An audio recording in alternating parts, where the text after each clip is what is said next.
Important update about YouTube playlists. Hey everyone.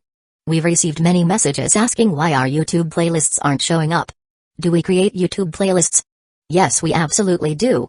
So why can't you see them? Honestly, we're not sure. We've been in contact with YouTube support for several months now, but we still haven't received a clear answer or solution.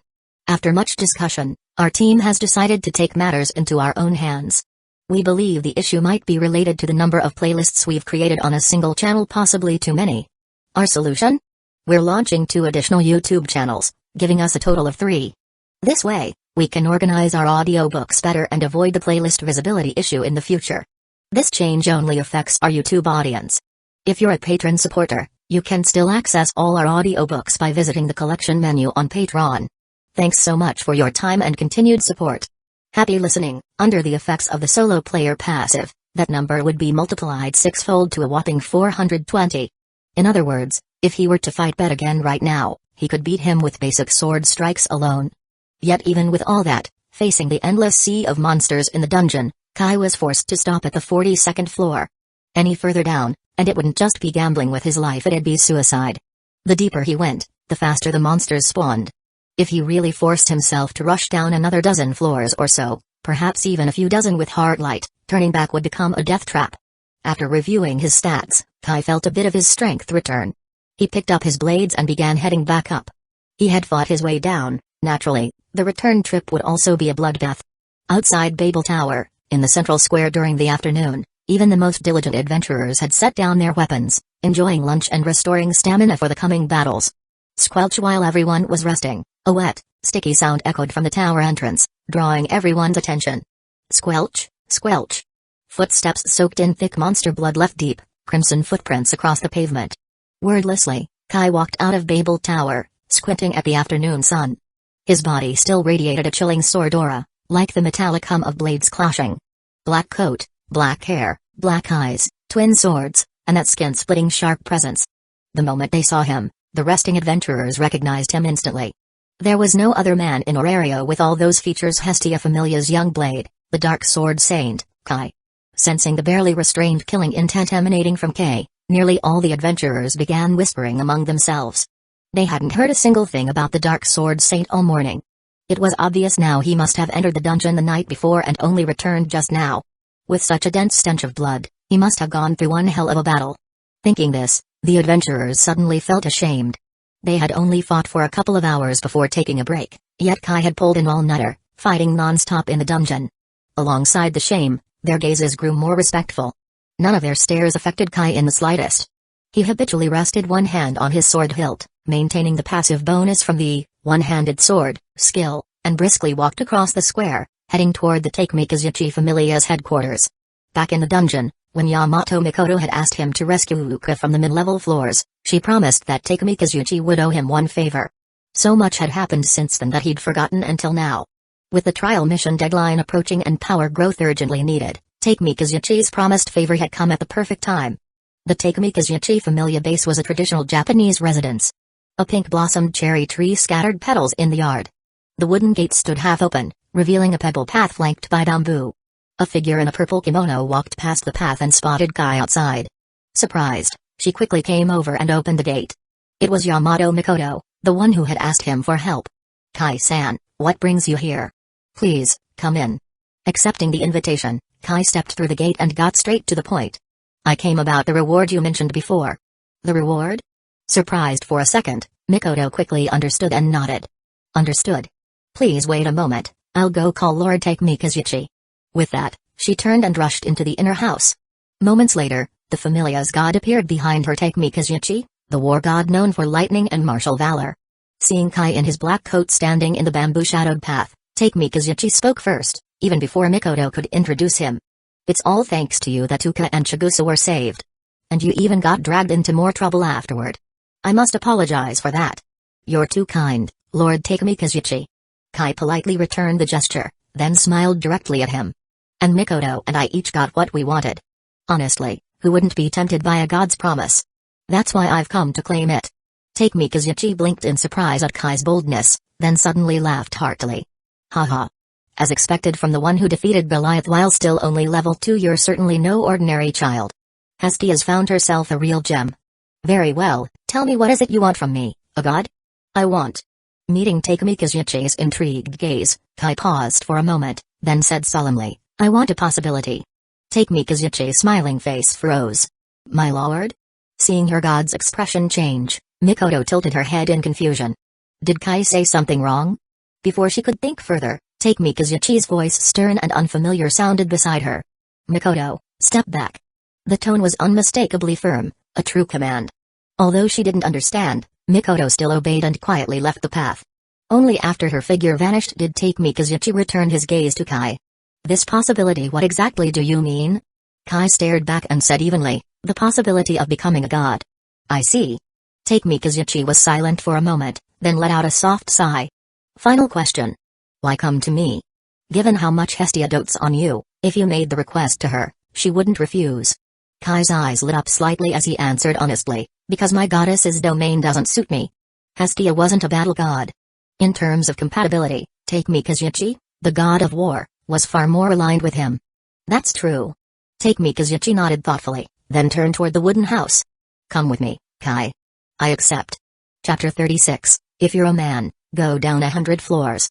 Then, Miss Mikoto, I'll be taking my leave for now. Let's chat again when I have the time.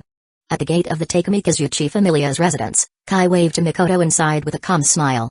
At the same time, his peripheral vision swept toward Takumi Kazuchi, who was standing under the eaves. He gave a slight nod, his gaze reflecting gratitude for having achieved his goal. Are you really not going to stay a while longer? Or maybe have a meal before you leave? Gripping the hem of her kimono slightly, Mikoto looked up at the man whose peaceful smile gave off a new kind of aura, one that made people unconsciously want to draw closer, yet also inspired a subtle sense of awe. If she had to describe it, it was almost like the presence of Lord Takumi Kazuchi himself, just more subdued. But despite her invitation, Kai still wore that same mild smile as he gently declined, I really can't. If I get back too late, Lady Hestia will be upset. I see. Hearing his clear refusal, Mikoto looked a bit disappointed, but she forced a smile and said, then please come visit again sometime. Lord Takumi Kazuchi seems to like you a lot. Of course he does. He's more than just fond of me. Kai inwardly muttered with a smirk, then responded, I definitely will. With that, he turned around and walked away from the Takumi Kazuchi familia's base, his steps light and steady. Mikoto stood there dazed, watching his back as it gradually disappeared from view. After a long moment, she snapped out of it. Her face flushed red, and she reached out to close the front gate. But, Mikoto, could it be you've taken a liking to that boy? A familiar male voice suddenly spoke behind her, almost making her scream. Even so, her face turned ghostly pale from the fright, wiping away all traces of her earlier blush. Bang! Snapping out of her shock, Mikoto slammed the gate shut and turned with an annoyed glare at the culprit, their own deity, Takumi Kazuchi. Ha ha ha, that look in your eyes isn't bad at all, Mikoto. Meeting her gaze without a hint of guilt, Takumi Kazuchi continued, but I really didn't expect it. You've only met him a few times, and already you're interested in someone outside our familia? Girls really do grow away from home fast. You used to cling to me all the time when you were little, said something like, when I grow up, I want to, with every word Takumi Kazuchi said. Mikoto's face grew redder. Soon, from her neck to the tips of her ears, she was entirely flushed. The string of reason in her mind trembled on the verge of snapping. Lord Takumi Kazuchi. Please stop talking already. Alright, I'll stop. Looking at Mikoto shouting with eyes tightly shut in embarrassment and anger, Takumi Kazuchi cut off mid-sentence and sighed as if reminiscing. Mikoto used to be such a small child. Whenever she saw strangers, she'd hide behind me and refuse to come out. And now she's at the age where she can fall for boys. Lord Takumi Kazuchi. Hearing him speak with the tone of a parent who had watched their child grow, Mikoto felt a little emotional. In her life, Takumi Kazuchi had been many things, an elder, a teacher, the god who had granted her, Falna, and someone she had long admired and loved. He had always been number one in her heart. But just now, another person had somehow squeezed into that spot. A man with the same black hair and black eyes as Lord Takumi Kazuchi, but far more ordinary in appearance. Though maybe his temperament was surprisingly attractive. Recalling the aura that Kai had given off before leaving, Mikoto couldn't help but feel hopeful. At the same time, she turned to the god she trusted the most and asked, Lord Takumi Kazuchi, what do you think of Kai-san as a person? Kai. He is quite an impressive young man. Bold, daring, and brave enough to surprise even me. I believe he'll go far in the future. Recalling the short time he'd spent with Kai and the traits he'd observed, Take Mikazuchi praised him generously without reservation. However, just as Mikoto's face lit up with a joyful smile, Take Mikazuchi suddenly added, "But Mikoto, it's best if you keep your distance from him." Eh? His sudden change of tone left Mikoto confused. Seeing her bewildered expression, Take Mikazuchi continued, "It's fine if you see him as someone to admire. But if you're thinking of him as someone you love, then I advise you to give up as soon as possible. There will never be a result between you. And as time goes on, you'll find that the distance between you and him keeps growing, until he's completely out of reach." To Mikoto, Take Mikazuchi's words hit like a thunderbolt on a sunny day, leaving her stunned. She never doubted the truth of his words. Gods live for millions of years. With such immense experience and wisdom, how could they be wrong? Frozen in place for a long time, Mikoto finally forced herself to speak, struggling against despair. "Then what do I have to do to? You won't be able to catch up." Take Mikazuchi cut her off mid-sentence. "The only one who might be able to walk alongside him is someone from his own familia." "Lord Take Mikazuchi? You mean that little supporter from the Hestia familia?" "Of course not." Smiling, Take Mikazuchi reached out to gently ruffle the hair of the disappointed Mikoto and softly said, "In the future, when he crosses the river of time, the only one who might truly stand beside him is that person." In the slums, Kai slowly walked, not in a rush to return to the church. Floating before him was the pale blue light screen of the system. The race column now read, "Primordial Force False God, Pseudo." Having acquired both adventurer and divine traits, Kai's basic attributes hadn't changed much, still matching his current level. However, his age now displayed as 23? A clear sign that he had successfully inherited the near-infinite lifespan of a god. And that wasn't all he had gained. Glancing around to make sure no one was nearby, Kai extended his left hand. A moment later, faint arcs of electricity began to dance in his palm.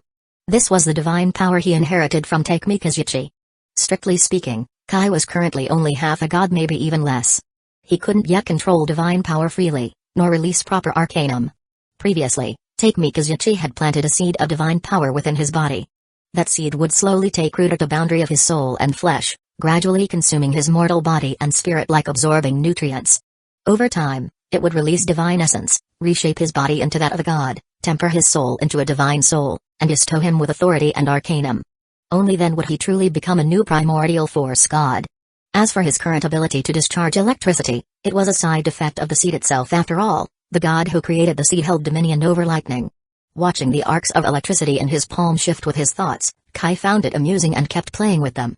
Not until he neared the church did he finally disperse them. In the days that followed, Kai spent almost every day fighting monsters in the dungeon. Perhaps due to the divine aura now lingering on his body, he felt that the dungeon was becoming increasingly hostile. Sometimes, the moment he stepped off the vertical ladder onto a floor, that level would immediately seal shut. Then, like a downpour, dense waves of monsters would spawn and charge at him only to be slain by his cold blade before they could even roar. With so many high-level monsters slain, his experience quickly filled up, 9,143 10,000ths. His attributes had also risen to the high 80s and 90s. With more power, he naturally pushed deeper into the dungeon. The deeper he went, the stronger the monsters became, and the more EXP he earned from defeating those above his level.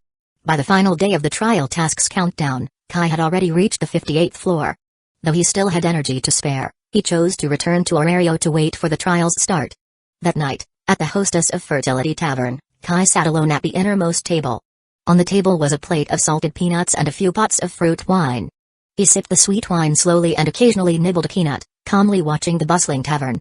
But his attention wasn't on any guests or staff. He was staring directly at the nearly ended countdown on the system screen. 152. 048. 023. 011. 003. 002. 001. The moment the timer hit the final second, the red numbers stopped. Kai's eyes widened slightly, fixed on the system interface. Next moment, the system's voice echoed in his mind. Black Swordsman Inheritance Trial has officially begun. System protection temporarily disabled. Host is currently in signal enhancement state. Trial mission. Reach the 100th floor of the dungeon within the allotted time and remain there for 10 minutes. Mission countdown, 23:59 and 47 seconds. As the prompt appeared, Kai sensed a chilling killing intent locking onto him from afar. The source was the dungeon beneath Babel Tower. Feeling the bloodthirsty malice from the dungeon itself, Kai instinctively stood up from his seat. But before he could even steady himself, boom, a deafening rumble came from beneath his feet, and all of Aurario began to tremble violently. Chapter 37, The inevitable deadlock, the violent tremor rippled through the stone layers, shaking the buildings above as though it were an earthquake. What's going on? An earthquake. Even Orario can have earthquakes. Everyone out. The ceiling is cracking. Before the adventurers in the tavern could react to the sudden shaking, a cat-person waitress shouted loudly. Following her call, all eyes turned toward the wooden beams of the tavern ceiling. Crack! A clear fracture appeared across one of the thick, brown beams, groaning under the strain. Staring at the growing crack in a stunned daze, the adventurers finally snapped out of it and began to scream, shoving and stumbling as they rushed for the exit. Kai moved along silently with the panicked crowd, walking out of the tavern. His face, however, was anything but calm. It was dark, colder than ever, and his eyes were filled with a killing intent that couldn't be hidden. The 100th floor. With his current strength, even if he used every last trick up his sleeve, he could barely reach the 90th floor, and that was assuming he could fight his way back afterward. If he was aiming for the deepest floor he could safely reach, then 70 was already his limit. And now, the mysterious trial task had finally revealed its true form, but the content was practically mocking him. Reach the 100th floor. And stay there for 10 minutes? That was practically suicide. As the violent tremors continued, the entire labyrinth city quaked. The streets were filled with panic and chaos, but Kai only watched with a cold gaze before slipping into a dim alleyway. Once there, he summoned his system interface. System. Beep. As the faint blue light screen appeared before him, Kai asked with a trace of hope, isn't his trial task a little too hard? I mean, is there any way to lower the difficulty of it?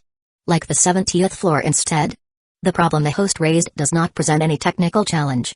The system's trial difficulty is determined based on the profession the host acquires.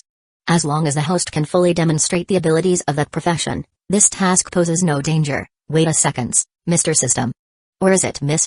Kai paused deliberately, but the system gave no response. He continued helplessly, Fine, Ms. System then. When you say fully demonstrate the abilities of the profession, what exactly does that mean?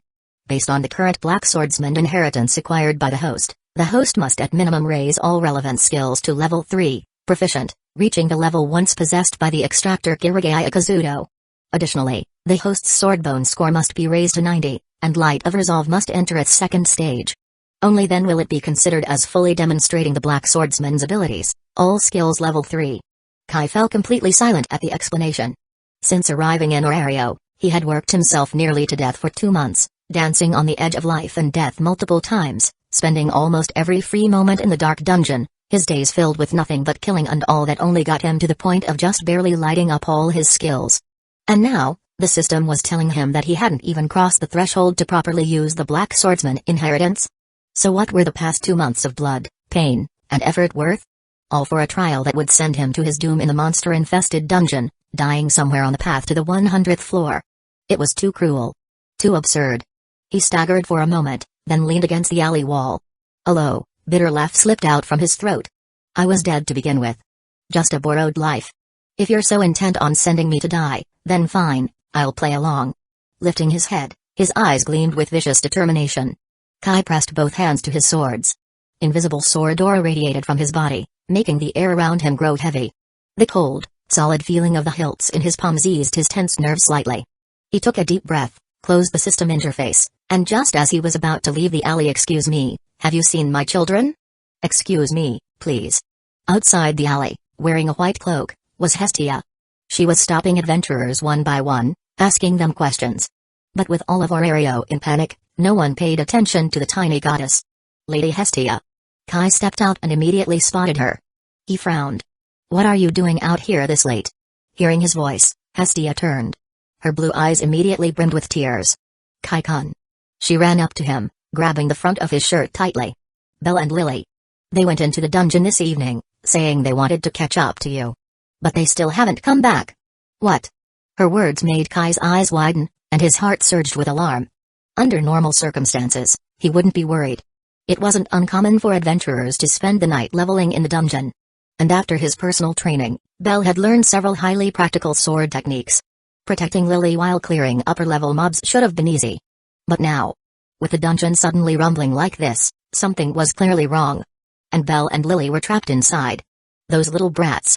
Frowning deeply, Kai gently patted Hestia's shoulder to comfort her. Don't worry, Lady Hestia. I'll head into the dungeon right away and bring them back safely.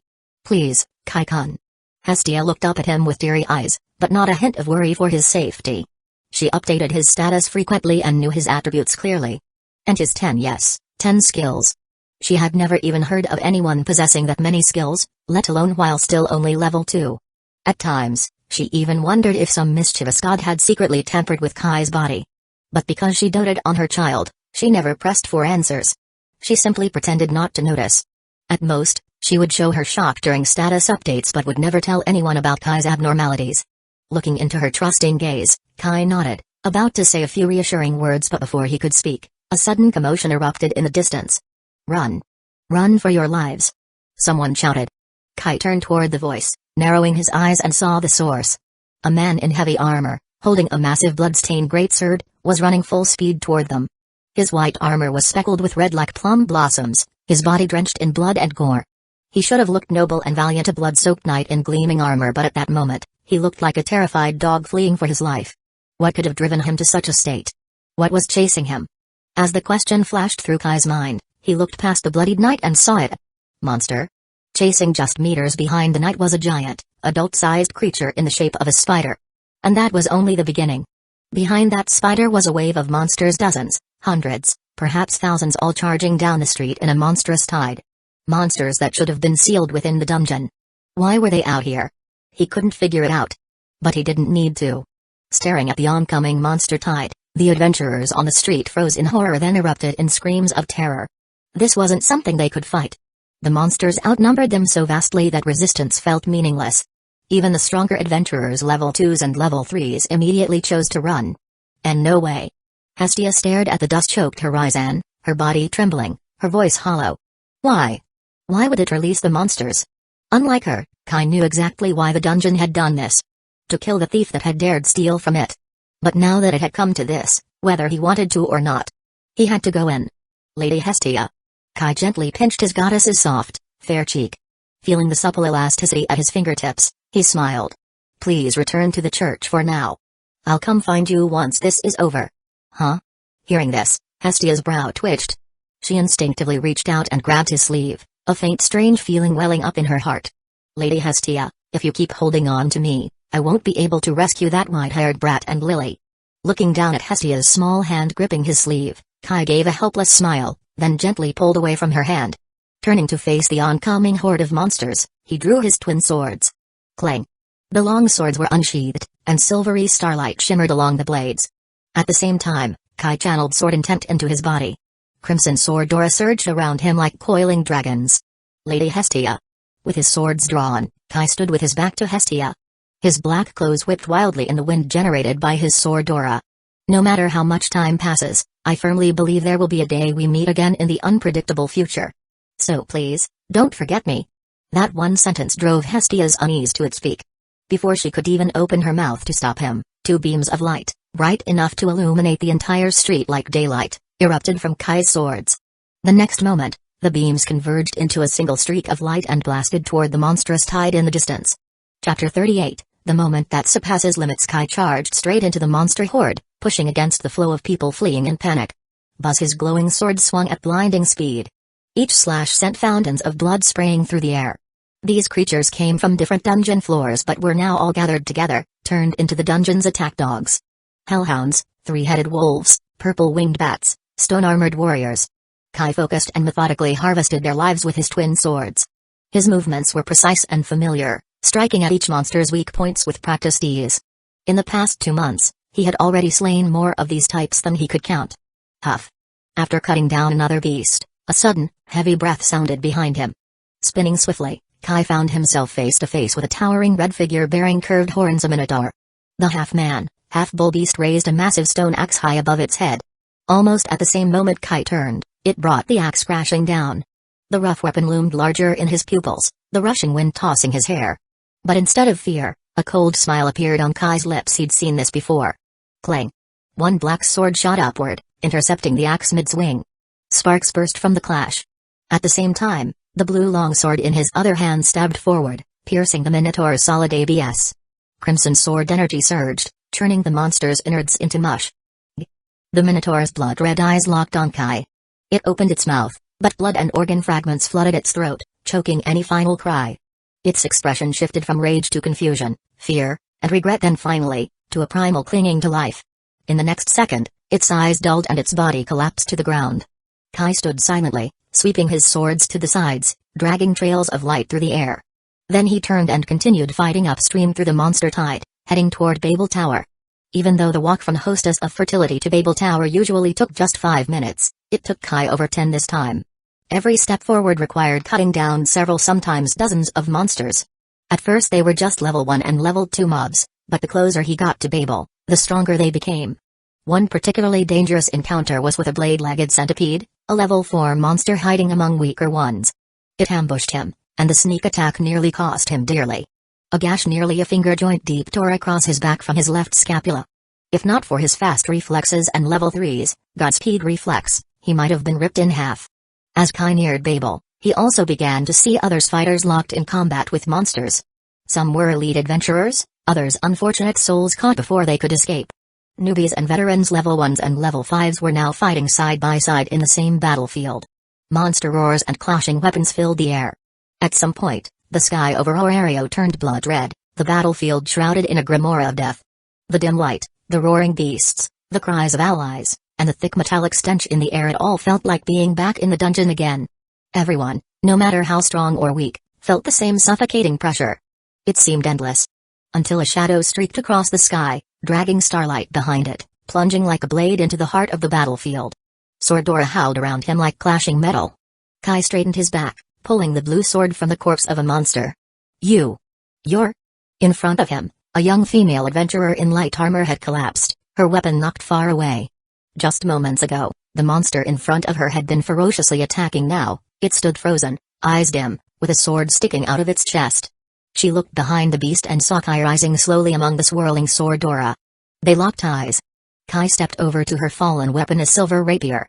With a flick of his foot, he kicked it back to her. The sword landed tip first in the ground beside her.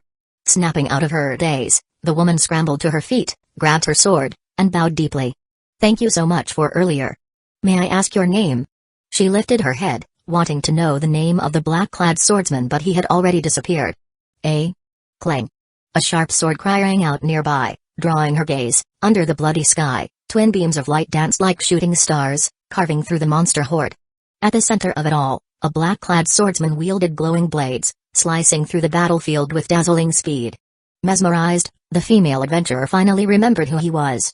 The fastest to reach level 2 in history. Hestia Familia's young blade.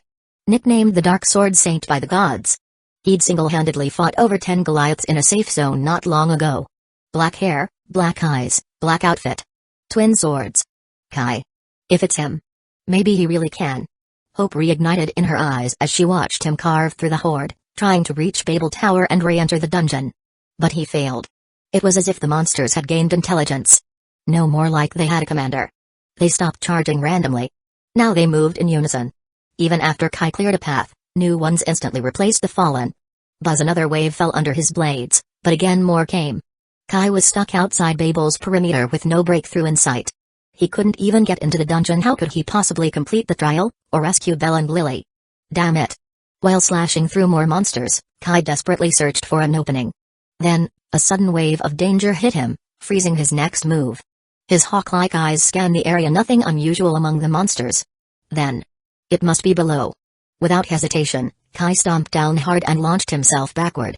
Just in time, giant stone hands erupted from the ground, slamming into the spot where he'd just stood. Seeing those stone hands, Kai narrowed his eyes. Rock golems. Level 5 monsters. Usually found starting from the 55th floor. But these ones. The stone had a faint blue tint. Steel rock golems? Regular rock golems were level 5 mobs, but steel rock golems were elite versions. Their rock bodies were nearly impervious to weapons, and they possessed the rare monster trait, Titan strength, strong enough to rival weaker level 6 monsters. One-on-one, Kai was confident he could grind it down. But now wasn't the time. And judging by the number of stone hands, there was more than one. Or so he thought. As the ground shook, a single massive figure rose. Just one? Kai blinked, surprised. But when he saw its full form, his eyes went wide. This is a steel rock golem? This one had 8 arms, 4 pairs growing from its neck. All those hands that tried to kill him came from this one multi-armed steel rock golem. First the enhanced Goliath. Now an enhanced golem. They're really spoiling me, huh? Kai smirked coldly and stopped retreating. He planted his feet and readied for a charge.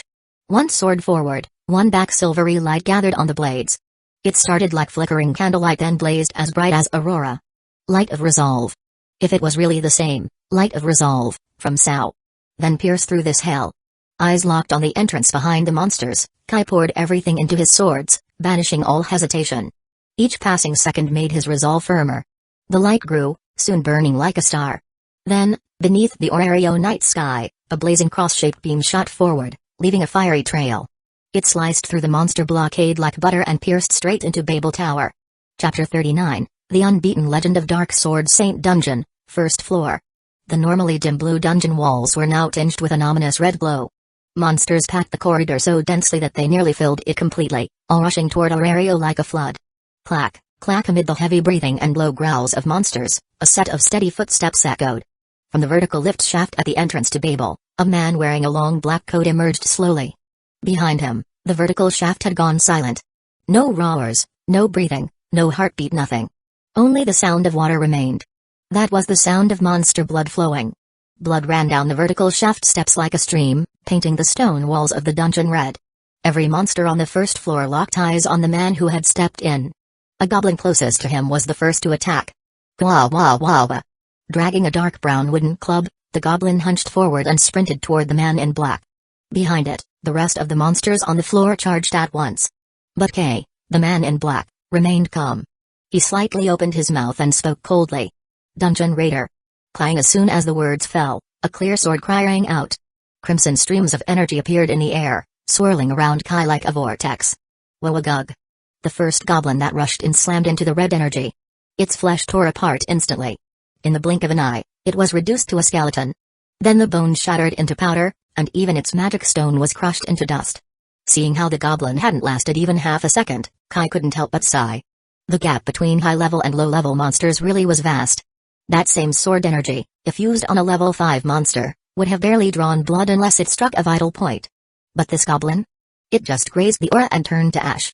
Still, he kept scanning the first floor. No sign of Belle or Lily. No other adventurers either. Kai raised a hand and released his sword intent again. The rate at which it devoured blood and life force jumped to the next level. Clang clang clang clang clang. As his aura intensified, the sword energy around Kai became even redder.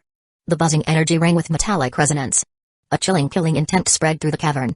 Feeling the excited pulse of his aura, like a child thrilled to play, Kai gave a warm smile and whispered, "Go." The next second, several blood-red sword shadows burst from around him. They streaked across the first-floor chamber at speeds too fast to follow. Wherever they passed, dozens, sometimes hundreds of monsters turned to ash without a sound. They didn't even get the chance to scream. In moments, the floor that had been packed with monsters fell eerily silent. Only the ringing sword cries echoed through the space. Once enough monsters had been cleared to walk safely, Kai moved forward. Stepping over blood puddles, he passed monsters frozen in fear, others fleeing madly, and some that had lost all reason and flailed in madness. He walked toward the stairs leading to the second floor. Behind him, the sword energy finished the cleanup, having gorged on the blood of an entire floor. The red glow surrounding it pulsed even brighter. 15th floor. Monster corridor. Bell swung his short sword again and again, fending off the endless wave of monsters in front of him. Hellhounds, unicorn rabbits, blood bats. Countless monster corpses were already piled up at his feet. He'd been fighting since evening, and this was proof of his endurance. But compared to the hordes still trapped in the corridor with him, those bodies were just a drop in the bucket. The only reason Bell had lasted this long was because he'd found the narrowest part of the corridor. There was a dead end behind him, and only 2 monsters could pass through the entrance at a time, preventing them from swarming him all at once. "Lily, can you still hold on?" After slaying another hellhound trying to push through, Bell yanked his sword from its eye socket and flung the body outward to slow the others. He used a chance to glance at his companion. In the dungeon, no place was truly safe. New monsters could spawn from any wall, floor, or ceiling. Even if Bell blocked the entrance, he couldn't let his guard down. He still had to be ready for an attack from behind. Compared to the speed at which monsters surged from the entrance, the rate at which they spawned from the cave walls was much slower. That was the only reason Bell dared to leave his back to Lily, who wasn't exactly skilled in combat. "Don't worry, I'm still holding up." Lily lightly kicked away a monster's corpse. She didn't even feel like doing her usual favorite thing, digging out magic stones. Her eyes stayed fixed on the wall, and the hand gripping her dagger had gone pale at the knuckles. "But if we keep being trapped like this, I might not be able to hold on much longer. They'd been forced into this narrow dead end by a sudden monster rampage. For over an hour now, Belle and Lily had been fighting at full strength. Both of them were drained, mentally and physically. Lily, who was never suited for combat to begin with, now found it hard just to hold on to her dagger. Belle wasn't doing much better. Each sword swing sent waves of searing pain through his arm like it might snap at any second. Hang on just a little longer, Lily. Though he said those words to cheer his partner on, Belle was also trying to push himself. You've got a girl behind you who needs your protection. Push yourself harder, you idiot. Don't collapse so easily, you're a man, aren't you?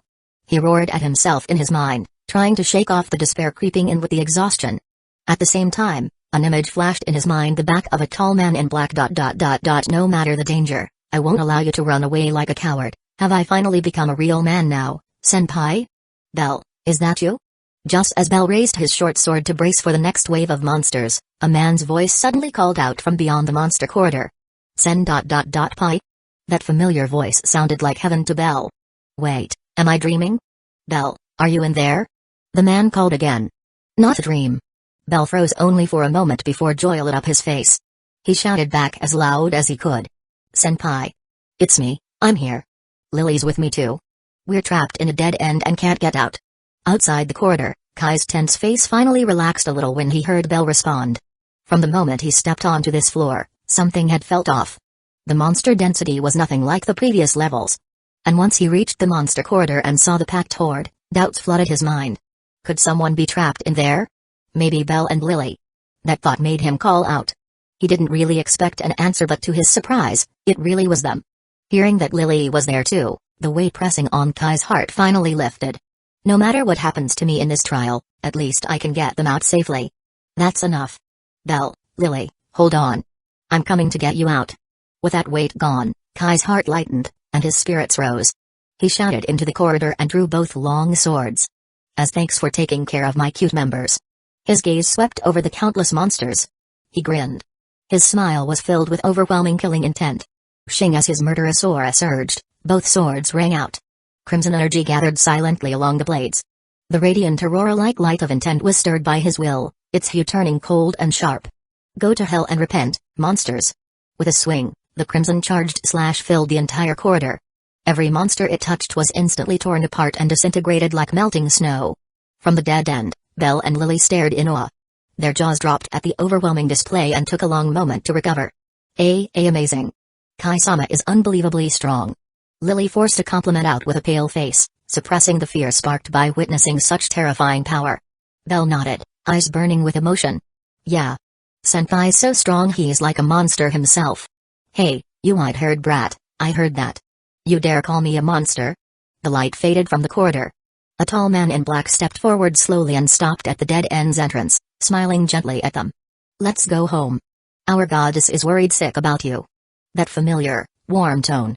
That gentle, broad smile. That dependable figure. The moment they saw Kay, both Belle and Lily's eyes welled up. Senpai. Kai-sama, TCH. Kids are always the same. So easy to make cry. Kai shook his head at the two as they ran to him. He sheathed his swords and turned toward the stairs to the 16th floor. Senpai? Seeing him suddenly turn away, Belle asked, You're not coming back with us? Nah. Still got a few things to take care of. With his back to them, Kai stepped toward the stairway. Crimson sword energy began to swirl around him again, whirling in the air. Senpai. Are you watching him? Belle suddenly had a terrible feeling. Of course I'm going down there. To see what's really going on, and maybe find a way to fix it. Standing at the stairway entrance, Kai shrugged casually. Belle, take care of the goddess and Lily for me. Why? Why does that sound so ominous? It was like he was saying goodbye for good. Belle noticed something off in Kai's tone.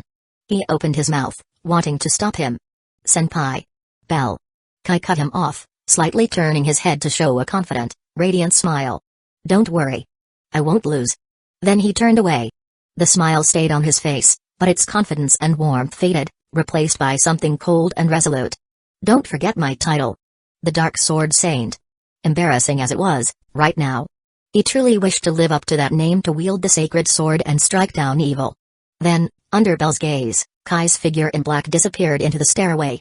Chapter 40, One day, we'll meet again. Speaking of which, Freya, it looks like you've got your eyes on a new target again. So? Planning to make a move? Inside a grand classical hall adorned with gilded angelic statues, several goddesses sat around a circular conference table. They were all shrouded in a powerful divine aura, clearly violating the divine prohibition by using their arcanum in the lower world. Freya sat alone on the far right side of the table, bathed in soft lavender divine light. In her hands, a mirror formed from pure divine power displayed the image of a man in black moving deftly through a horde of monsters. No single monster could touch him. Whether it was a level 3 or a level 4, none of them could land a fatal blow. Every time his twin sword swept out, several monsters were sliced apart with ease, their bodies falling cold to the floor. But despite the one-sided slaughter, the man's expression didn't look good. There were simply too many monsters. He wasn't facing 10 or 20. Not even 100 or 200. He was up against monsters that filled an entire floor. The current floor he was on was the 47th. The average monster level there was already at level 4. The area of the floor was roughly a third the size of Orario. The monsters filling it easily numbered in the tens of thousands. Over tens of thousands of monsters packed into the same floor. Just seeing that terrifying sight was enough to crush the will of any normal adventurer. Yet the man reflected in the divine mirror didn't show a trace of fear. His expression was only cold and focused as he locked onto the blade he swung, eyes reflecting a deadly gleam. The glint of his sword danced through the tightly packed ranks of monsters. Blood sprayed in every direction. Each fierce strike stirred violent gusts of wind. The piercing whistle of his swords echoed through the floor. Freya dug her nails into the edge of the table, her breathing growing heavy. He fought in complete silence, teeth clenched, surrounded by enemies on all sides. Even when facing a hopeless battle with no chance of survival, he never flinched. Instead, he launched attacks again and again, each swing of his blade seemingly burning his very soul. It was a rare and awe-inspiring sight, like something straight out of a heroic epic. I can see it. Freya slowly narrowed her eyes. That child's soul. It's shining. Her pale gray eyes were locked onto the man in the mirror. Beneath that pitch-black cloak, it was as if an unmatched brilliance was bursting forth. And it wasn't stopping there. As the battle grew more intense, the man's soul burned brighter and brighter. It kept glowing. It grew ever more radiant. That soul at this very moment, it was blazing with extraordinary brilliance. Ah! How beautiful. So beautiful.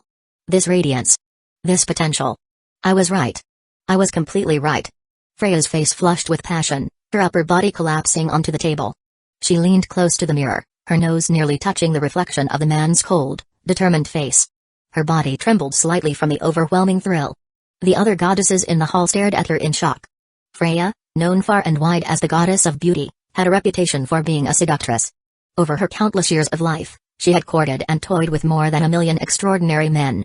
But now, this infamous goddess was so obsessed over a mortal child that she had lost herself entirely. The goddesses looked at one another, baffled. What kind of person could possibly drive Freya to such obsession? That question stirred their own curiosity. Birds of a feather flocked together. Even among the gods, there were cliques, and the ones close to Freya were no saints themselves. Their personal lives were wild to say the least.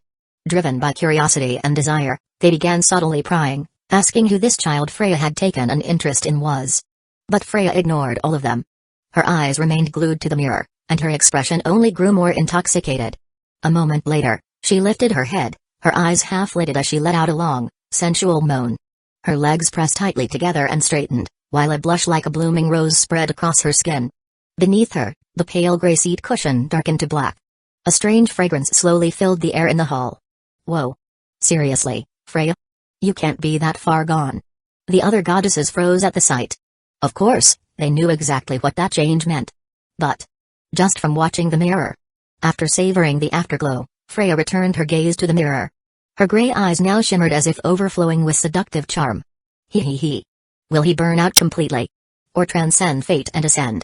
I'll witness it with my own eyes. Hestia Familia base inside the church, Hestia sat on one of the long prayer benches, lightly swinging her feet. Her gaze was fixed on the white statue of a goddess placed on the altar. Back when the church had been renovated and Kai brought her, Belle, and Lily back here, she was thrilled at first to see how grand and elegant the church had become. But the moment she opened the doors and saw the statue of herself on the altar, she exploded. She couldn't remember the last time someone had made a statue of her. Hundreds, thousands, maybe even millions of years ago? But when she saw that perfectly accurate likeness of herself carved in stone, a wave of indescribable embarrassment overwhelmed her, and she flat out refused to let Kai keep it there. She even threw a huge tantrum over it. In the end, she still couldn't convince him to remove the statue. Now, over a month had passed since the renovation. What once filled her with shame, she could now calmly stare at in silence. Kay, that child from the lower world, had changed her more in 2 months than all her millions of years in heaven ever did. Hee hee. You really are amazing, Kai. A smile crept onto the young goddess's face. Her head swayed gently, the small silver bells on her sky-blue twin-tailed ribbons softly chiming. The lamps inside the church flickered with warm yellow light. Time ticked by slowly, until dawn began to break and soft footsteps sounded from outside. Hearing the steps, Hestia hopped off the bench and turned to face the door. A subtle sparkle lit up her ocean blue eyes. Kami-sama. Pushing open the church doors, Bell, covered in blood, stumbled in while holding the unconscious Lily in his arms. On the way back from the dungeon, although the monsters had already been cleared by Kai and weren't as densely packed, for the exhausted Bell and Lily, it was still full of danger. Bell? Seeing Bell in such a disheveled state, Hestia quickly ran over. She gently lifted Lily off his chest and looked worriedly at the unconscious Palom girl. What happened to Lily? She's okay, just exhausted. She fainted the moment we exited Babel Tower. Sitting up with his hands on the floor, Bell shook his head anxiously. But senpai. Kai? Ah, right, why didn't he come back with you? Hestia glanced around, looking out the church doors for the familiar black-clad figure, but saw no sign of him. She frowned. Bell, why didn't Kai come back with you? Meeting her questioning gaze, Bell lowered his head and said heavily, Senpai. He's still in the dungeon. Battle. Endless battle. The blades danced midair and fell in an elegant arc, taking the lives of yet another round of monsters. Clang, a beam of sword intent condensed, slicing forth like a streak of aurora, tearing through the monster's encirclement. Sword Dora roared, and flesh and blood exploded. Clad in black, the swordsman moved between floors, leaving behind carnage wherever he passed. The chilling glint of blades flashed through the corridors, monster corpses piling up around him, blood pooling into channels. After dozens of minutes, Kai finally stopped at the edge of a floor. His back remained straight, sword intent surged from his body, but his eyes were filled with emptiness. System. He called softly and checked the proficiency of all the skills on his skill tree. Then, closing the screen, he stepped into the vertical shaft leading to the next floor. 60th floor. 10 hours and 5 minutes. Kai had long since lost count of how many monsters he'd killed. But the system countdown reminded him precisely how long it had been.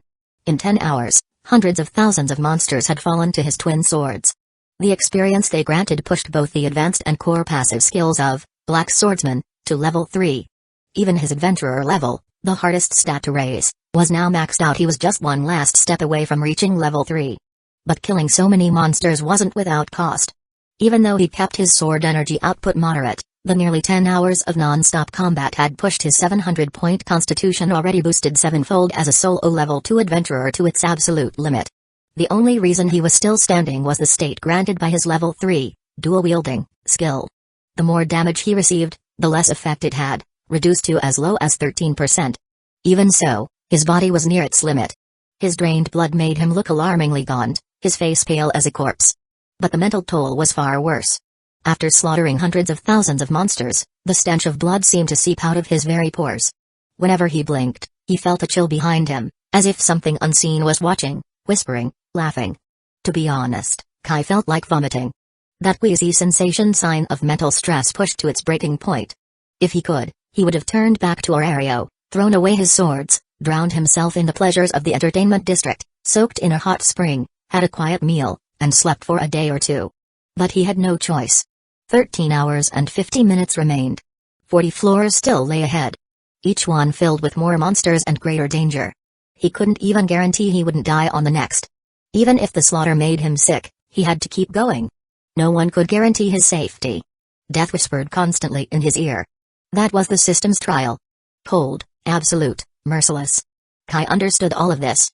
So he gripped his swords tighter, drove his body forward with sheer will, and pressed deeper. Floor 65, monsters of level 6 began to appear, significantly slowing his progress.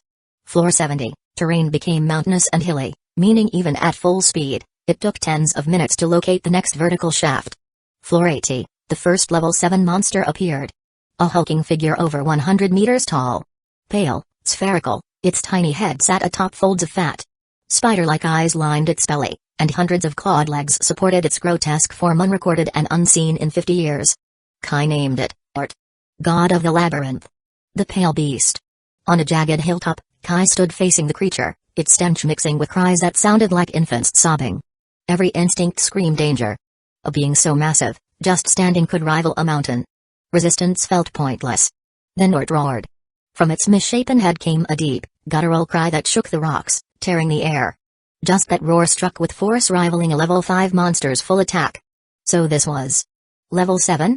Kai's eyes shrank as the mountaintop shattered from sound alone. Too strong. There was no way he could win. Even with everything he had, he wouldn't win. Run. It wasn't cowardice. It was reality. Ort's overwhelming strength left him with one choice. Twisting midair, Kai landed and dashed away at full speed. Wind sliced past him with a piercing whistle. While fleeing, he frantically searched for the next vertical shaft. His cloak flapped wildly. His 700 speed exploded to the limit, and he broke the sound barrier again and again. Floor 85, no weak monsters remained. The lowest were level 6. Hundreds of Orts stood like hills across the floor. Some could shoot searing rays from their eyes. The only stroke of luck, no high-speed level 7 monsters. Yet, with 1 hour left in the trial, Kai barely reached the entrance to floor 90. By now, each floor's area was over twice that of Orario.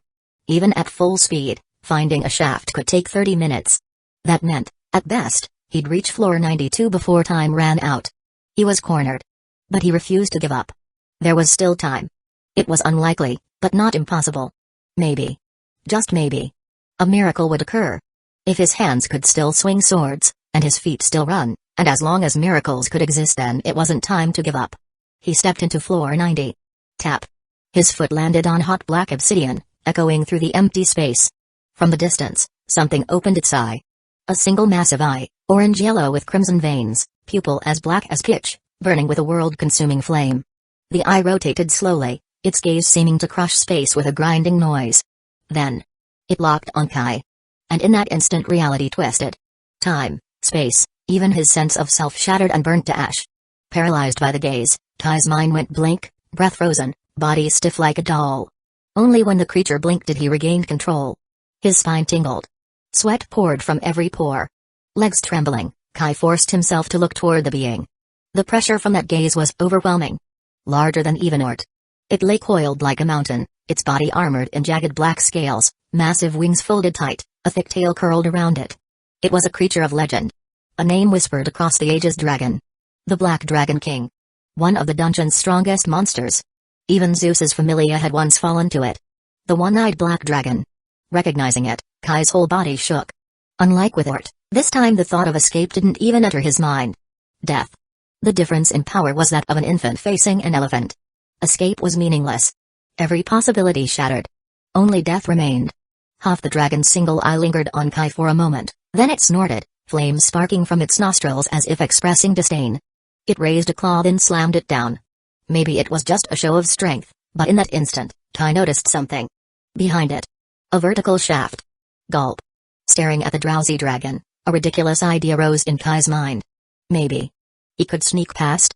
He knew why the dragon hadn't attacked, he was simply too weak. Not even worth its attention. So if he didn't make a sound, maybe he could slip by? It was possible. But would you hesitate to crush an ant? That meant his chances were 50-50. Should he bet? Do I even need to ask? 40 minutes left on the clock. If he failed the trial, the system would erase him completely. No trace, no memory, no existence. Compared to that, death was easier to accept. Gripping his blades, Kai controlled his breath and took the first step. Nothing happened. The dragon kept dozing. It worked. A flicker of hope lit Kai's face. He continued forward. Step by silent step, like a cat. Soon, he was beside the beast. He held his breath. Every fiber of his being tense as he passed by. And there it was. The vertical shaft. He made it? Just as that thought formed, a sharp pain exploded in his gut like his organs were twisting. Huh. Before he could react, his vision collapsed into darkness. At a speed even faster than his full-speed sprint, Kai was sent flying back to the entrance of the floor, crashing into the cavern wall. Blood splattered everywhere. Only then did he realize what had just happened in that split second. It was the tail. The image of that black shadow lashing out like a steel whip remained on his retinas. The black dragon hadn't even opened its eyes. It had merely flicked the tip of its tail, and that alone was enough to hurl him away. Ugh! Sliding down from the stone wall, Kai immediately began vomiting. Pink bits of shredded internal organs mixed with bloody foam poured from his throat. In his hands, only the black sword remained, the other had been lost during the impact, who knows where. In the distance, the black dragon's solitary eye opened slightly, watching Kai curled up in a ball and vomiting blood. Then, disinterested, it closed its eye again, no longer paying attention to the odd human. Not only had all of Kai's internal organs been shattered, but his spine had been snapped in two from the casual flick of the black dragon's tail. Ahak. Curled up in a pool of his own blood, each mouthful of blood he vomited drained away his strength and warmth. Soon, he couldn't even hold on to his sword. The black blade slipped from his hand with a clatter. So this was the end. So close, and yet still not enough. Ah. So this is my fate? What a pathetic way to go. As chaotic thoughts churned, a chill spread through him, hollow and endless, while the burning pain of his body strangely vanished, replaced only by unending fear. It was as if he could hear the footsteps of death. Clack, clack. A hallucination? Clack, clack, clack. The footsteps drew closer and closer until they were right beside his ears. No, not a hallucination? With great difficulty, Kai lifted his head and his gaze met a pair of pale gray eyes. Looks like you need some help, little D black swordsman. The owner of the gray eyes chuckled and pointed a finger in the air. Countless pale green lights condensed from the void and surged into Kai's broken body. Freya. As the lights entered his body, they repaired his shattered organs and spine, quickly healing all of his injuries. Satisfied with the rapid recovery, Freya turned around and looked toward the distant black dragon. Divine light shimmered in her gray eyes. Roar locked onto by Freya's gaze, the black dragon suddenly stood up, its wings unfurling behind it. Violent gales swept through the floor, and the temperature of the air began to rise. Facing the dragon's aggression, Freya merely raised her right hand and gently clenched her white, delicate fist. At the same time, divine power rippled from her body and pressed down on the dragon, instantly pinning it back to the ground, completely immobilized. Standing behind Freya, Kai was briefly speechless as he watched her subdue the one-eyed black dragon. Why had Freya came to save him? This was the 90th floor and lower, and she had to endure the dungeon's hostility toward gods just to be here. What was her true goal? Why did you save me? You used Arcanum, didn't you? Using Arcanum so openly in the dungeon, even as the goddess of beauty, Freya wouldn't escape the consequence. She would be banished back to the heavens, and the Freya Familia would cease to exist in Orario. Facing his suspicious gaze, Freya smiled and stepped closer, reaching out to gently caress his cheek. Her eyes were filled with adoration. Such a radiant soul shouldn't perish here. You haven't yet shown at your brightest. It's far from your curtain call. Kai stepped back half a pace. Though he was deeply grateful to Freya, he still couldn't bring himself to accept her affection. He instinctively felt, if he lowered his guard now, she'd devour him whole.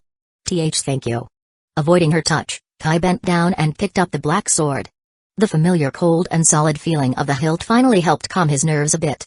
Even when not actively using her arcanum, Freya was devastating to any male. Now, with her divine power fully unleashed, most people would probably lose all composure just by making eye contact. Seeing him grip the sword tightly and work to steady his mind, Freya's smile grew even more radiant. She desperately wanted to have this child. She had even risked being exiled to save his life. But all of this was for the sake of his dazzling soul. If Kai had thrown down his sword and fallen into her arms, then the soul of the swordsman would have lost its luster. The divine power I used must have been detected by now. I'll probably be sent back to the heavens soon. Little black swordsman, is there anything else I can help you with? Freya leaned forward slightly, asking like a bashful maiden. Turning his gaze away from her deliberately revealed cleavage, Kai didn't hold back and bowed slightly. Thank you, Lady Freya. Please send me to the 100th floor. I will be eternally grateful. The 100th floor? Freya's expression grew slightly displeased at the distance in his tone. I don't have much time left. Once I send you down, I'll probably be pulled back to the heavens. You'll be alone down there, you know. Please, Lady Freya. Seeing his resolute face, Freya's expression darkened. She had used her arcanum just to save him, and now he was trying to get himself killed by heading to the 100th floor? I can send you. But I want something from you. What is it? A slight curve appeared on her purple-red lips. Her eyes moved toward his waist. That is. Dungeon, 100th floor. Freya's arcanum filled the floor, preventing any monsters from spawning. Kai stood with arms crossed, leaning against the vertical stairway wall, looking a little awkward. At his waist, the black sword scabbard was now empty. Only the blue sword retrieved after much effort remained sheathed. The way Freya had spoken earlier made him almost believe she wanted his, well, something ancestral. But in the end, she had only taken his black sword. Placing his left hand on the blue sword's hilt, he lightly tapped the guard, sighing. Owe her a favor now. He waited for several minutes. Around him, the divine power left by Freya was fading. Cracking sounds began to echo from the cavern walls. Crack. The ceiling rocks started to fall, the floor quaked slightly, and thick fissures spread across the stone. Sensing the changes and the dungeon's hostility once again locking onto him, Kai stared at the system's screen. A faint smile tugged at his lips. Ding. Congratulations, host. Trial task completed, final time, 23 hours 58 minutes 3 seconds. Task rating, C. Completion, 61%, congratulations. You've earned 1 class inheritance.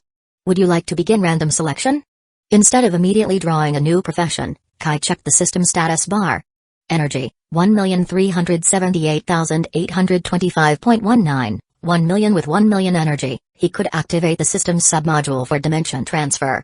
Crack. The tremors around him intensified, the cracks widened, and monstrous entities began writhing in the depths below. Seeing this, Kai made up his mind. System, begin dimension transfer. Beep. Submodule loading. Complete. Energy sufficient. Preparing for dimension transfer, recording initial coordinates. Complete. Please select destination coordinates. Without hesitation, Kai shouted with righteous indignation, go, beep, fighter. Coordinate lock failed. No data available for that world. Please reselect, then fairy tie, beep beep. Coordinate lock failed. No data available for that world. Please reselect, data live, beep, has to work, right? Coordinate lock failed. No data available for that world. Please reselect. As he tried selecting coordinates, a massive, black arm suddenly dropped down beside him, crashing into the floor with a deafening boom.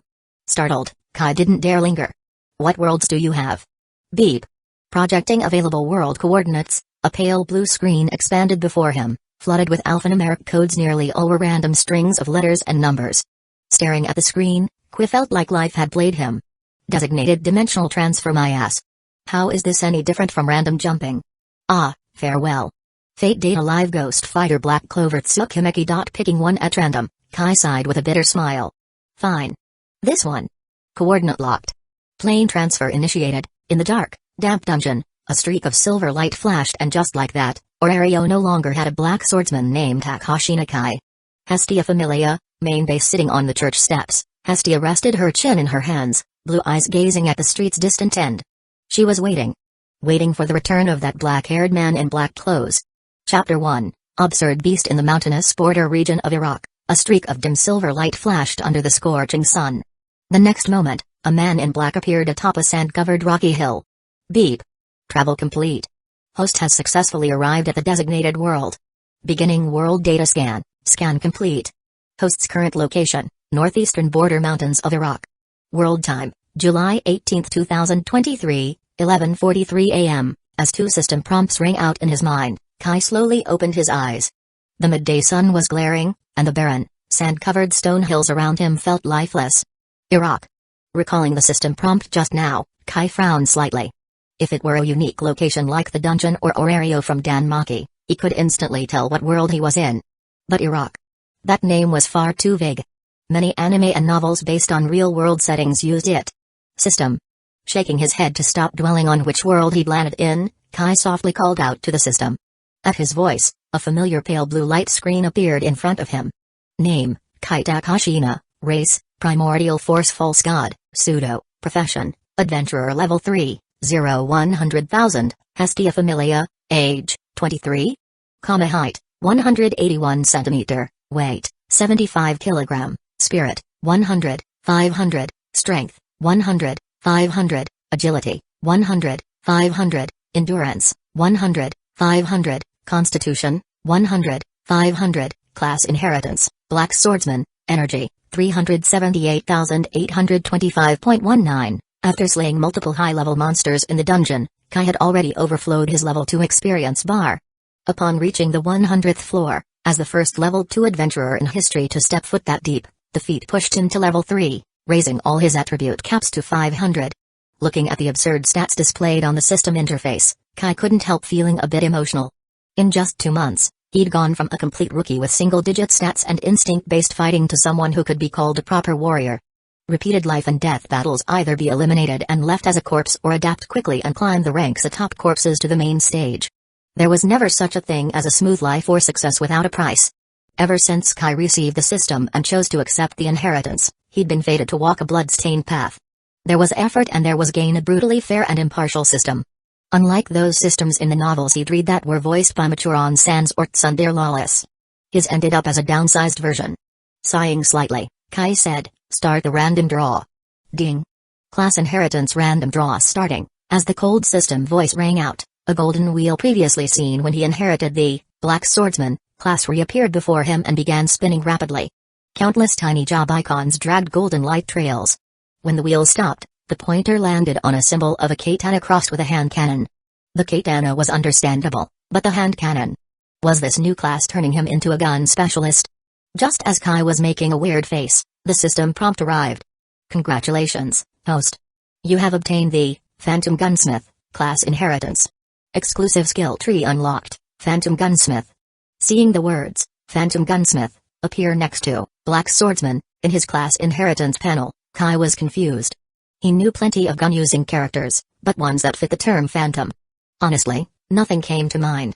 Clicking into the skill tree for Phantom Gunsmith, he saw the same inverted pyramid layout as Black Swordsman.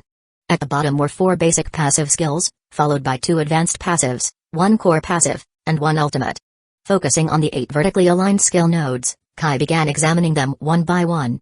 The 4 basic passives were Firearm Mastery, Focus, Hawkeye, Instinct. The 2 advanced passives, Gun Combat Arts, and Powder Frenzy. Core passive, Phantom Gun Construction. Ultimate move, Azure Flame Form. So it really is a gun or class. But Azure Flame Form? Why does that look so familiar?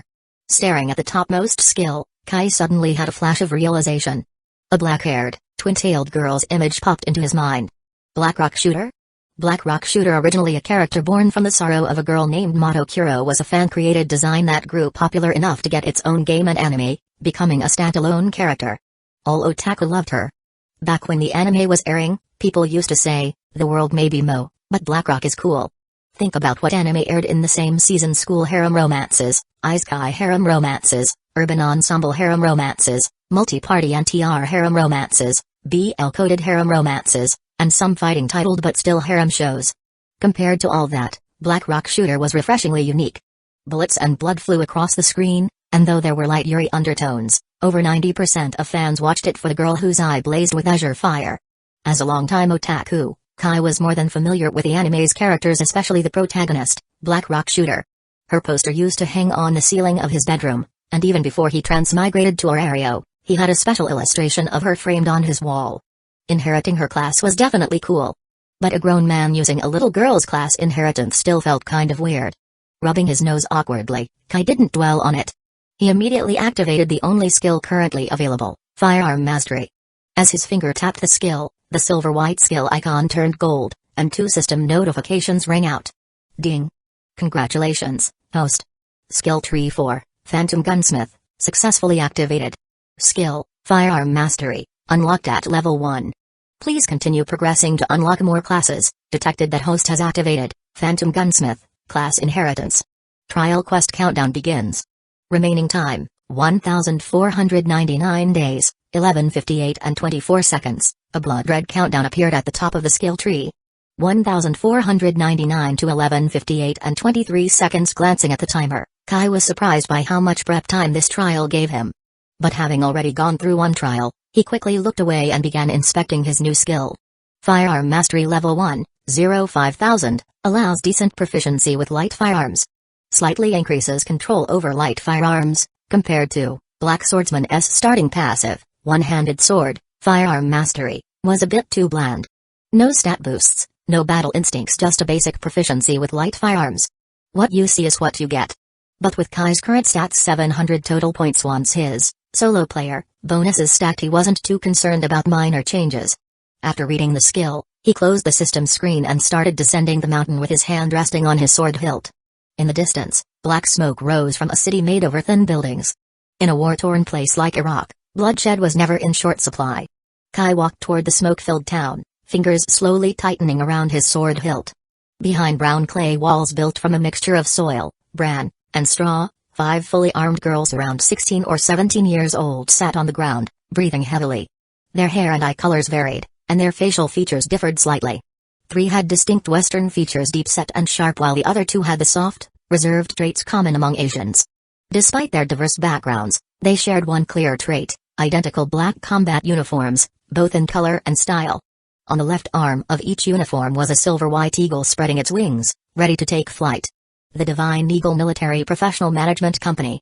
Commonly known as CDI, or by some, the Divine Eagle Mercenary Corps. Note: real-world mercenary companies typically do not recruit women, and the minimum age for service is at least 17. Please do not assume otherwise. These 5 girls were part of CDI's wartime task force, Squad 7. Though still in their youth, each one was an elite, skilled in explosives, interrogation, close combat, and gunfighting. Every one of them had taken at least a dozen lives, some, dozens. Compared to so-called military elites in regular armies, they might not match in physical training, but on the battlefield, when it came to killing, they were undoubtedly top tier. But now, these 5 elite mercenaries were in trouble. Floria, give me an analysis. The blonde girl in the center tried to steady her breathing as she turned to the pink-haired girl on her left. Yes, Captain. Floria's fingers swiped quickly across her tablet. A translucent hologram appeared in the air, showing an overhead view of the town. Enemy reinforcements are approaching from 3 directions. Both the east and west have at least 3 squads. Only the southern route hasn't formed a full firepower blockade. But with our current ammo count, escaping is unlikely. As she spoke, red inverted triangle markers appeared over the east and west on the map. Only the south showed scattered red dots. After studying the map, the blonde girl suddenly pointed to the empty north side. Why not break out from the north? Impossible. Floria smiled bitterly and tapped the screen. The hologram zoomed in, revealing a wide, open plain. Seeing the flat, empty terrain, the blonde girl fell silent. No cover. Just a vast, open field.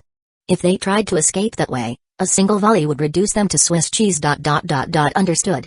Everyone, get ready. We'll rest 5 more minutes, then break out from the south. She took a deep breath and issued her order. At her words, the other girls began checking their gear. Loaded bullets were removed and reloaded again. A heavy, oppressive atmosphere settled between them. Aside from the sounds of prepping weapons, no one said a word. 5 minutes passed quickly. The blonde girl racked the bolt of her FAL rifle and switched it to semi-auto. As she stood, the others followed, each holding a loaded weapon with the safety off. The mission is to break through. The priority is survival. You're not rookies, don't try to be heroes. Understood? Yes, Captain. Her eyes swept over the determined, youthful faces of her teammates. She turned, leaned against the wall, peeked out carefully, and raised a hand with a ready signal. The next moment, she swept her hand down and darted out, keeping low and silent. Go. The rest followed in single file. In a narrow alley surrounded by crude clay buildings, Kai walked at a steady pace. As he moved, he scanned his surroundings. The black smoke visible from afar was rising from these buildings. Since entering the town, the faint scent of blood had lingered in his nose. It was subtle, much weaker than when he wiped out an entire dungeon floor, but it was there. And blood on a battlefield only meant one thing: someone had died. Kai noticed corpses casually discarded in alley shadows like stray animals. The corners of his lips curled up. As expected from a place teeming with international terrorists and mercenaries. It didn't disappoint. Just as his smile deepened, several rapid footsteps echoed nearby. Turning his head, he saw several bearded men in headscarves holding rifles appear at the end of the street. They locked eyes for a moment. Then the men, clearly hostile, pulled back their bolts in sync. Kai raised his left hand and said with an innocent smile, "If I said I was just passing through, would you believe?" Before he could finish, gunfire erupted from the other side of the street. Muzzle flashes lit up, dozens of bullets forming a deadly net aimed straight at him. So rude. Instead of faltering, Kai's smile grew even brighter. His figure flickered and vanished, reappearing at the end of the street. Clack! His blue sword slid into its sheath with a crisp sound. Only then did the afterimage he left behind begin to fade. Behind him, the gunmen collapsed, each one pierced cleanly through the back of the skull. Instant death, no pain. Getting older makes me kinder, huh? Looking back at the mess of corpses, Kai shook his head and continued walking deeper into the city. As he walked, he toyed casually with a new weapon in his hand. Clack clack, quickly disassembling and reassembling the guns taken from the men earlier. Kai was clearly enjoying himself. Thanks to the effects of firearm mastery, he felt an innate sense of familiarity and ease with the weapons, almost immediately understanding their structure and performance upon picking them up. It would be nice if a few people showed up now so he could test fire them. With that thought floating in his head, Kai wandered expectantly through the smoke-filled town. Chapter 2, Non-Staff Personal 7.62mm caliber rounds sprayed out of the muzzle, drawing streaks of scorching orange red in the air. "Tibby, cover me." After emptying a magazine, Sedno ducked behind the wall. The green-haired girl beside her instantly turned around, twin submachine guns flashing fire as she took over the position. Seeing Sedno retreat, Floria quickly handed her a reloaded magazine and took the empty one to reload efficiently. Captain. Something's happening." As Sedno was changing mags, Cicely, who was scouting from atop the wall, suddenly let out a startled shout. "Northwest. Someone's heading this way." "What?" Sedno's face flashed with shock, but then a glint of surprise crossed her eyes. Could it be backup from another CDI unit?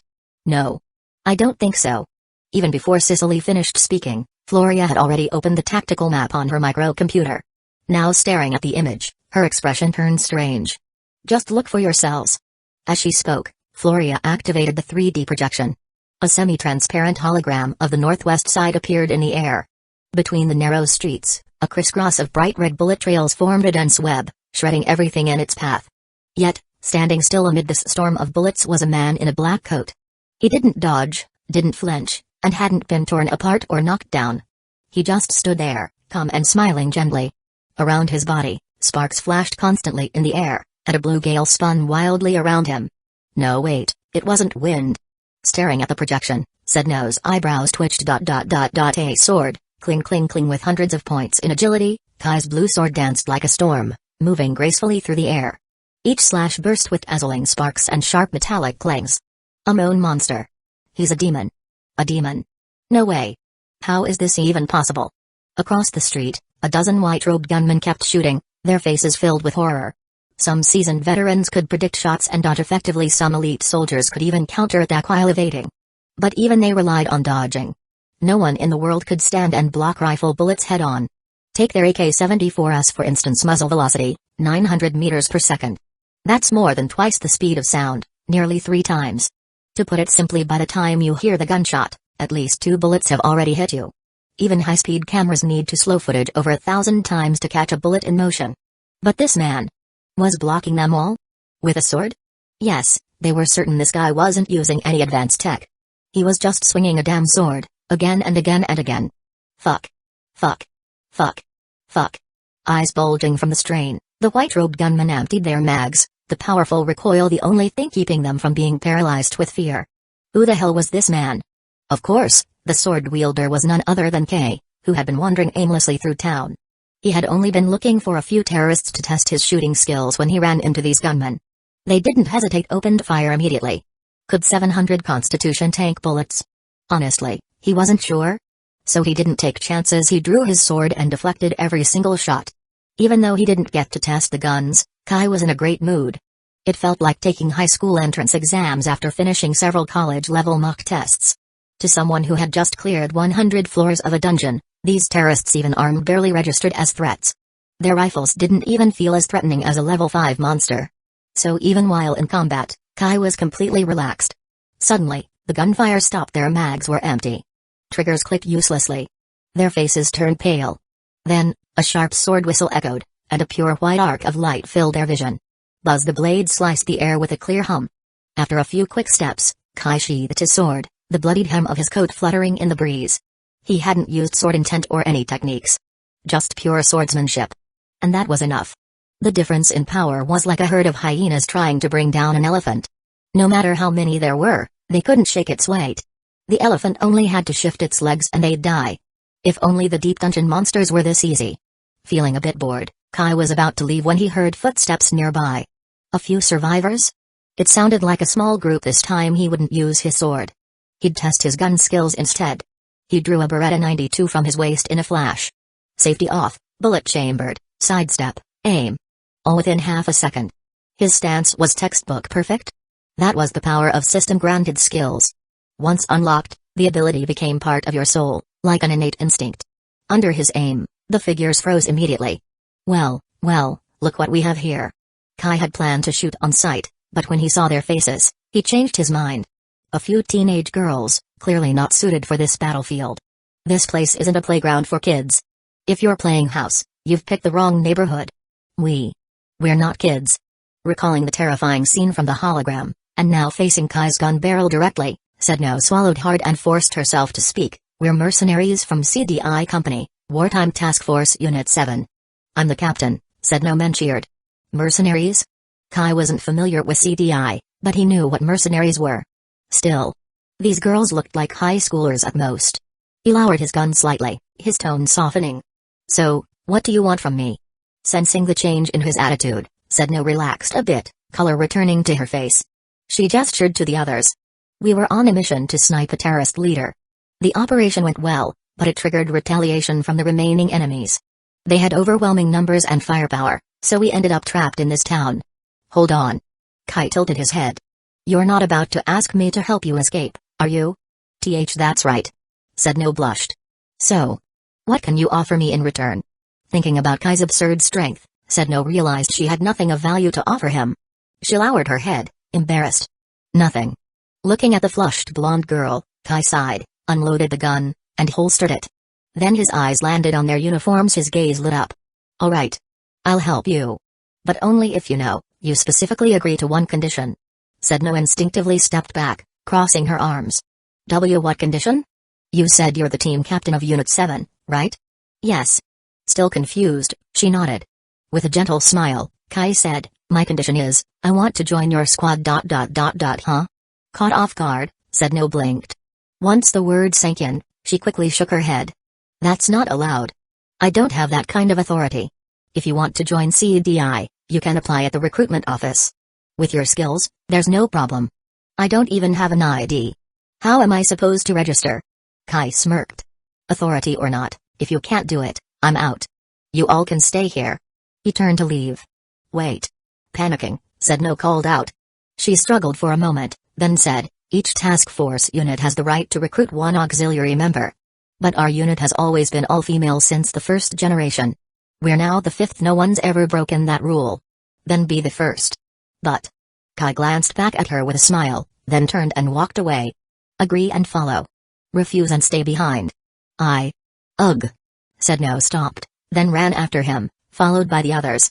Hearing the footsteps behind him, Kai smiled.